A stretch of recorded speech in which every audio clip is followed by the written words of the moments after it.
Hey friends, Marty Pearl here at the site of Bourbon and Beyond 2025. I've been your eyes and ears for the last 4 days, providing photos for your pleasure. And on this final day, I'm going to take you through some of my favorite moments with this video recap.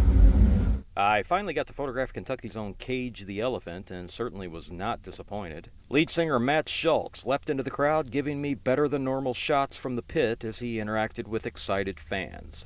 It was a high-energy set, complete with pyro effects. I even had to sign a waiver saying I wouldn't sue the band if I caught on fire. The all-ages audience appreciated the showmanship for sure. Then some dude named Benson Boone came out. I had never heard of him, but his fans sure seemed enamored by his runway interactions and a somersault that my camera sadly missed. I appreciated the chance to get a performer from a different angle, though, making his photos some of my favorite of the weekend. The crowds, of course, grew larger as the weekend continued, presenting me with some colorful characters and fantastic sunsets.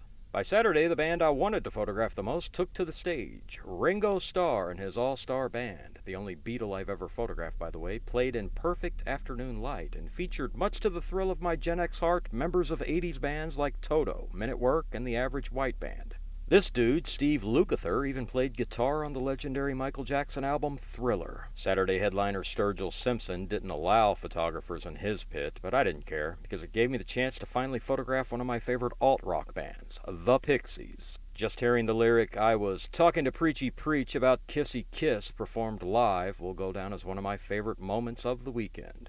My final day of coverage featured the so-called world's largest bourbon toast, with festival creator Danny Wimmer hoisting a glass alongside local leaders. After that, I finally made it to the Kentucky Kingdom side of this year's festival and took a ride on the Ferris wheel to get the highest angle I could of the action. Wrapped up my coverage with Goo Goo Dolls, because I had never heard of Sunday's headliner. It was some dude named Khan, and I don't think it was Ricardo Montalban revising his villainous Star Trek role, but that would have been pretty cool.